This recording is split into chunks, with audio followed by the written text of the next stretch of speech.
So this video had a different intro, but I'm happy I had to change it. I had 10 changes that I thought would be great for New World without adding new content or balance changes, not ignoring the fact that we need both.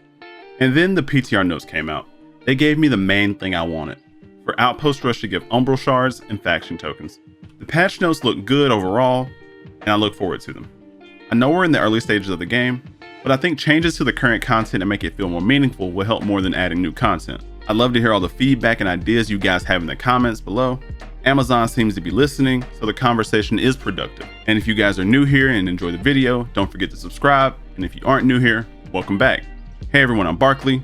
Let's get into it. Now with the majority of these ideas, the goal will be to create a flexible cycle of gear progression, so you don't feel like you're forced into doing anything, by improving on the acquisition of Umbral Shards and faction tokens while adding more uses to them, to hopefully create a gameplay loop that all players can take part in. The initial grind for a new player needs a lot of work. They added Umbral Shards and faction tokens to Outpost Rush, which is a great idea, but someone who hasn't hit 600 expertise doesn't care about that. A fresh 60s grind is farming gypsum and chest runs, things majority of the players hate. So for change 1, updating the faction gear to make it around 570 would help this a lot, maybe even 580, but I'm not sure how that would affect the economy in the long term. Just make sure it's never high enough to hurt the crafters' revenue. We gotta show love to our crafters. After that, you could allow players to use Umbral Shards instead of gypsum for 2 or 3 casts. No one wants to be forced to do content, and I'm not getting citrine gypsum. You can't make me. For change 2, I'm not confident that I know all of the immediate ramifications of this, but what if we could use Umbral Shards to reduce the amount of crafting RNG, like how we already use Azoth?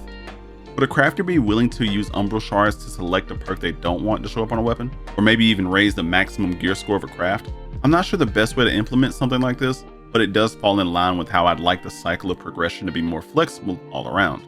And the Umbral Shards you get from crafting right now are disrespectfully bad. They should be increased. Change 3 is short and sweet. Salvaging legendaries should give Umbral Shards. They can't expect me to sell a Dex Intelligence hated life staff. Why does it even exist? I understand bloating the RNG, but lower the chances of the wrong attributes on weapons, or give me more than 3 gold for it. It just feels terrible. I understand rewarding people who grind more in games like this. There shouldn't be a point where you get excited for something and then lose all happiness. On topic side note, who in the actual thought it would be a good idea to make Blight Seas legendary? Really, like, why would you do that? Don't give me hope. Change 4. Dungeon orbs in their current state need change, but I don't want them to be unlimited because that doesn't add to the gameplay loop. Most people would just buy or craft the orb and go back in, which takes away from the MMO feel of things when people are just spamming 5-man dungeons all day. So I think selling orbs for faction tokens would get people out into the world more with PvP on, but give it a soft cooldown by increasing the cost of faction tokens each time you buy one, while making the cost reset every week. So ideally with this change, there's still an option to make money selling orbs, while you have the option to say, I'm gonna go get it myself. And for change 5 is the war fatigue idea that I've seen a lot of people talking about lately. I think the most commonly brought up idea is to limit each player to 1 war per day. While I like the direction, I think it's too extreme of a change. I think a reasonable middle ground could be a set amount of wars per week, so you can pick and choose which wars matter the most to you. Like this, people won't feel punished for not playing every day or waiting until the weekend. And maybe introduce a system that rewards players by giving you additional wars per week if you're pushing influence. I believe if you're out there in the field, pushing influence, defending your zone, you should get more chances for war than a person who doesn't and stands around in Everfall all day. The worst part of faction missions for me is that even if you're pushing to declare war, there's a good chance you're going to pull it off uncontested. This might be the 2 servers I've played on. I know the faction missions are bland, but if there was PvP and a fight over it, it might not matter. This should cut down on the number of sister guilds. And less experienced companies might not own the main cities, at least the other zones will have a chance to change hands, and they could potentially be owned by more casual guilds. For change 6, we need all the daily things in the game to reset at one time. I think noon server time would work great. I think that's something that we all want. There's not much more to be said about it. The goal of the first 6 changes were to introduce a base gameplay loop that feels rewarding. The numbers can be changed around easily, that's no big deal. But bottom line, a flexible path of progression would be a great step forward. Outpost Rush becomes more rewarding through Umbral Shards and faction tokens. Those Umbral Shards and faction tokens can be used to get orbs, or just to buy a set of gear that's better than the 520 faction gear, which could function like the old WoW honor system. More orbs will be in rotation, so you wouldn't feel forced to pay for them with gold, and if you only want a PvP, you can use the faction tokens that buy orbs to sell, so you aren't ever feeling forced to do PvE, but you can still feel rewarded for playing more parts of the game. My ideal way for the game to move forward would be to get a good foundation, then add content. For the longevity of the game, it's better to fine-tune the current things, then expand. I want them, but if you add arenas now, the base game problems still exist. If you normalize gear in arenas, it makes the gear you grinded for a waste of time. Moving on to change 7. This doesn't fit in with the flow of the game exactly, but if we're gonna have regular max gear score increases, the base expertise needs to be raised to at least 525 and probably have an increased chance for an expertise bump up until 550.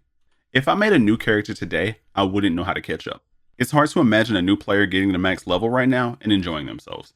For changes 8 and 9, I think as a community something we really haven't thought that much about, but how are they making money off of us? Like more money. To fix this buggy mess of a game, it has to make money. I'm well aware they have the funds to fix this game, but how would it turn a profit? It's a business to them, but a game to us. I think the first thing they could do is to sell server transfer tokens. The server merges should still continue to be a thing. My server is a lot better off than a lot of other servers, but I wouldn't mind if they would sell transfer tokens with a cooldown, and the cooldown would be just to keep the economy in check. But I would really like to be able to say, hey, once a month or so, my server's kind of boring to me right now, I want to go to Eden. I think they should continue to give out transfer tokens free every so often, but also take my money. I know cosmetics help revenue, of course, but how about making it so we can dye the skins? And the business model for the dyes that are in the store already, it can't be working. It's hard for me to imagine people are picking them up like that. I think a better idea would be to sell the recipe instead and cycle them out from time to time.